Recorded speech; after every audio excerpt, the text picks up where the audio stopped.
নমস্কার, আমি জয়ন্ত আর আপনারা দেখছেন সঙ্গীতা জয়ন্ত ব্লগস। তো আজকে ছিল শিবরাত্রি, যার জন্য ছুটি, আর ছুটি থাকলেই আমি একটু খেলতে চলে যাই। তো আমরা আজকে সবাই মিলে গেছিলাম খেলতে। তো দেখো এইদিকে আবার এই যে বাবা মেয়েকে নিয়ে খেলা দেখতে চলে এসছে।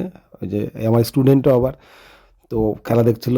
আর আমি আর অর্ণব নেমেছিলাম প্রথমে ব্যাটে, কিন্তু সত্যি আমি খুবই খারাপ খেলেছি আগের দিন, আর টিমও খারাপ খেলেছে।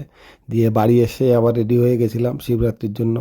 তো ওখানে গিয়ে দেখি যে শিবের মাথায় জল ঢালা শুরু হয়ে গেছে, কিন্তু এবার আমি উপোস থাকতে পারিনি, কারণ আমি আবার করছি না, বাবার এখনও 1 বছরের কাজ শেষ হয়নি।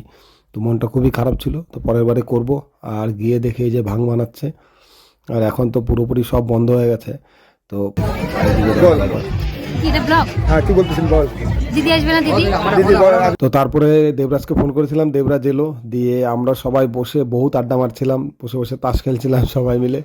মানে খুবই মজা হয়েছিল, প্রায় 1টা 1:30 পর্যন্ত ছিলাম ওখানে, সবাই মিলে আড্ডা মারছিলাম, তাস খেলা হচ্ছিল, গল্প হচ্ছিল, ভালো লাগছিল। কিন্তু একটা জিনিস শুধু মিস করলাম, সেটা হলো এবার পুজোটা দিতে পারলাম না। তো সবাই ভালো থেকো, শুভরাত্রি।